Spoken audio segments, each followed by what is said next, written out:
Hello दोस्तों, मैं दूसरे वीडियो लेक्चर के साथ आपके सामने आया हूँ। विलयन भाग 1 में आपने पढ़ा कि विलयन क्या होता है। अब सवाल आता है, मैंने पिछले लेक्चर में आपसे कहा कि जब मैं अगला लेक्चर लेके आऊंगा तो मैं बताऊंगा आपको कि विलयन के प्रकार कितने हैं, विलयन का गुण कैसा होता है, कौन कौन से गुण होते हैं विलयन। तो सवाल ये है कि विलयन के प्रकार। तो विलयन में आपने पढ़ा था कि विलय और विलायक दोनों को मिला के कुल 9 प्रकार के विलयन बनाए जा सकते हैं। अब ये जो 9 प्रकार के विलयन है आपको एनसीईआरटी बुक में 2.1 विलयन के चैप्टर में एक चार्ट टेबल मिल जाएगा आसानी से। दूसरी तरफ सवाल ये आता है कि हम सांद्रता कैसे बताएं, क्या है सांद्रता। हमारा जो टॉपिक है आज का वो है सांद्रता। सांद्रता क्या है सांद्रता। तो मैं आपसे कहूंगा कि किसी विलयन में उपस्थित विलय पदार्थ का मात्रा ही उसका क्या कहलाता है, सांद्रता। तो किसी विलयन में उपस्थित विलय पदार्थ का संगठन, उसका मात्रा ही उस विलयन की सांद्रता कहलाती है। अब ये जो सांद्रता है वो उसको 2 प्रकार से आप ज्ञात करते हो। एक तो गुणात्मक होता है, एक मात्रात्मक होता है। सवाल ये है मेरे सामने कि ये सर ये गुणात्मक आपने कह दिया, गुणात्मक, ये सर गुणात्मक, और दूसरी तरफ आप कह रहे हैं मात्रात्मक। क्या है गुणात्मक? गुण की मदद से पता चले कि सांद्रता क्या है, उसी को हम गुणात्मक कहते हैं। जैसे मेरे पास एक गिलास है, अब इस गिलास में मैंने 4 चम्मच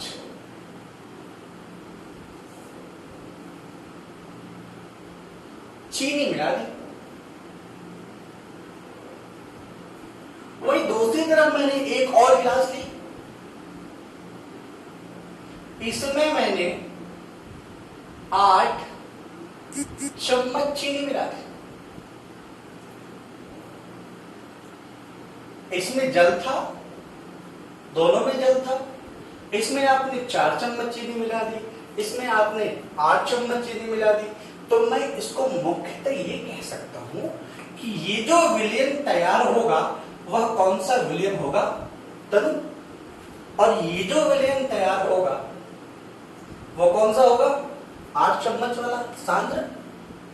अब क्या है मतलब कि किसी विलयन में अगर विलय की मात्रा कम है तो वो विलयन तनु विलयन कहलाता है। वही दूसरी तरफ अगर मैं बात करूं तो किसी विलयन में यदि विलय की मात्रा ज्यादा है तो वो आपका सांद्र विलयन कहलाएगा। तो सवाल ये है कि यहां जल क्या है, दोनों गिलासों में, तो आप कहेंगे कि सर जल तो विलायक है। और रहा चीनी की बात कि भाई चीनी क्या है, तो मैं कहूंगा चीनी तो विलय होगा। दोनों विलयनों में चीनी विलय है, पानी विलायक है। तो अब पानी में चीनी मिलाया मैंने, जिसमें कम चीनी वो तनु विलय, और जिसमें ज्यादा चीनी वो कौन सा विलय हुआ, तो आप बोलेंगे सांद्र विलय। तो सांद्रता का निर्धारण 2 प्रकार से आप कर सकते हो, एक गुणात्मक है, दूसरा मात्रात्मक है। तो जब आप गुणात्मक चलोगे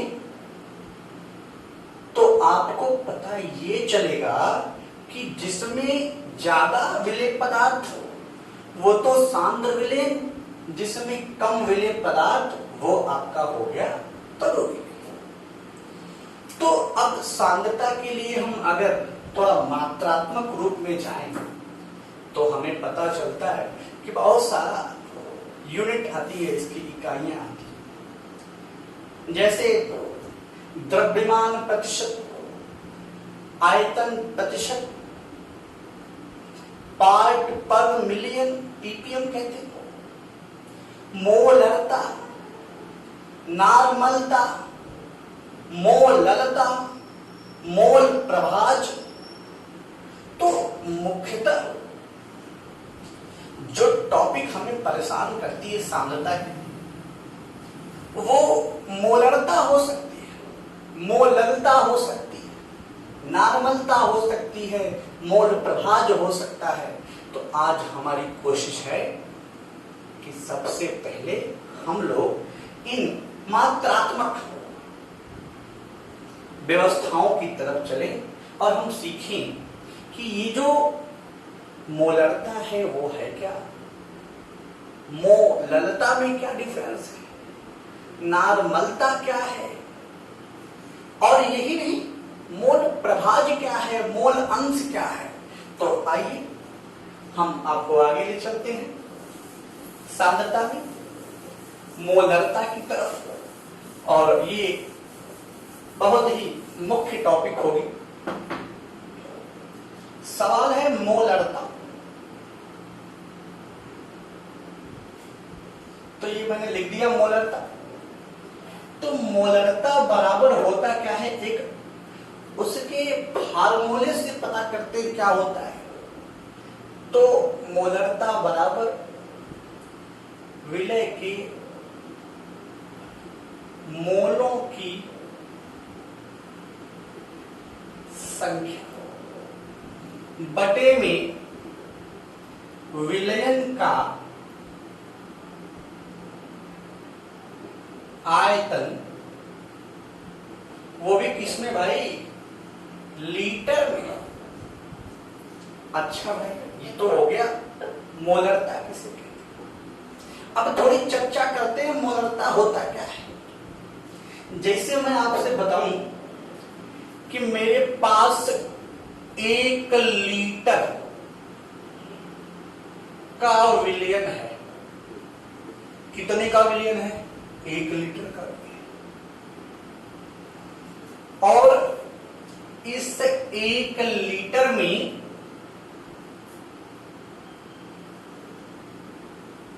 हमने कोई विलेय पदार्थ मिलाया। क्या मिलाया, विलेय पदार्थ। तो 1 लीटर में जो ये विलेय पदार्थ है, अब चीनी हो सकता है, नमक हो सकता है, कुछ भी हो सकता है। तो 1 लीटर में विलेय पदार्थों की मोलों की संख्या, माने 1 लीटर में कितना मोल उपस्थित है।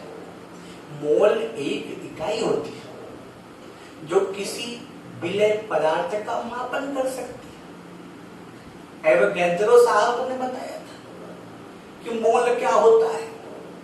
एवोगैड्रो ने कहा इस दुनिया में सब एक मोल, सबका 1 मोल बराबर होता है।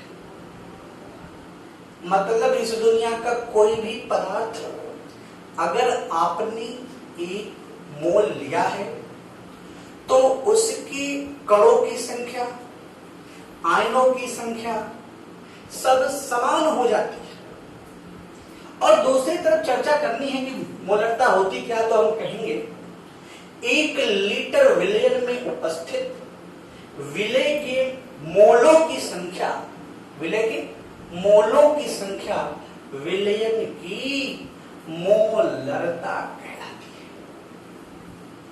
अब जब नई परिभाषा आपकी बनती है कि किसी निश्चित ताप पर, किसी निश्चित ताप पर विलयन में प्रति लीटर आयतन में उपस्थित विलय के मोलों की संख्या विलयन की मोलरता कहलाती है। एक बार और दोहराता हूं, किसी निश्चित ताप पर किसी विलयन के प्रति लीटर आयतन में उपस्थित विलय के मोलों की संख्या विलयन की मोलरता कहलाती है। इसे आप सामान्यतः कैपिटल यम से प्रदर्शित करते हो।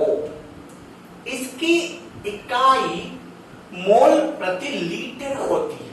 क्या होती है? मोल प्रति लीटर होती है।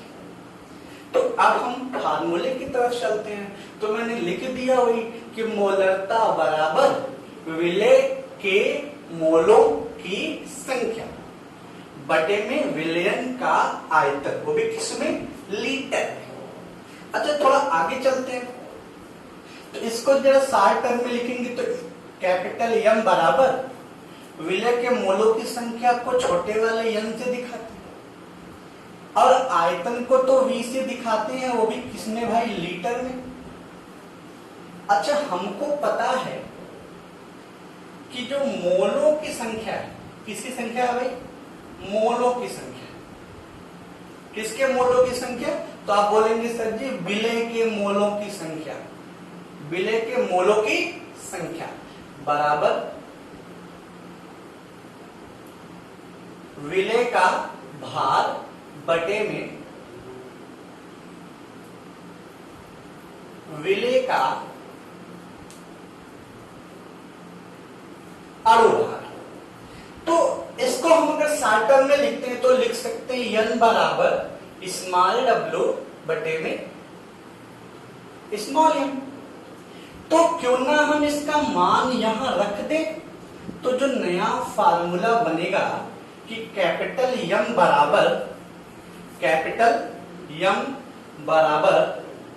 स्मॉल डब्ल्यू बटे में स्मॉल एम गुणे कैपिटल वी, वो भी किसमें भाई?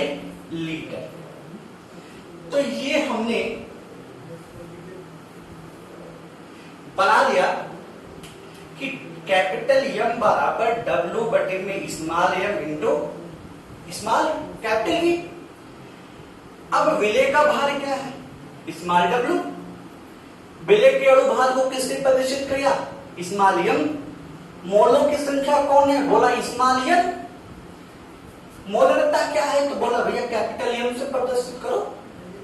अब तुमसे कोई पूछे कि तनी बताओ कि मोलरता क्या होता है, फट से बता देना। क्या बताओगे? कि मोलरता बराबर विलय के मोलों की संख्या। कहां पे? विलयन के आयतन में। आयतन किसमें है? कहोगे सर जी लीटर में। किसमें है? लीटर में। तो विलय के मोलों की संख्या बराबर होता क्या है? विलय का भार। विलय मतलब जो कम मात्रा में मिलाए थे, किसमें? विलायक में। और विलय का अणु भार। और यम बराबर क्या होता है? तो यम बराबर स्मॉल डब्ल्यू बटे स्मॉल एम गुणे कैपिटल वी, वो भी किसमें? लीटर में। कर दिया भाई हमने। तो हमारे समझ में आ गया कि मोलरता क्या होता है। भैया मोलरता होता है यम बराबर डब्ल्यू बटे small M into capital V. अब सवाल है इसकी इकाई क्या होती है? तो भैया इसकी इकाई होती है मोल प्रति लीटर। क्या इकाई होती है? मोल प्रति लीटर। तो मुझे लगता है कि मोलरता समझ में आ गया होगा। तो मोलरता के लिए ये आपका वीडियो यहां तक मोलरता की बात।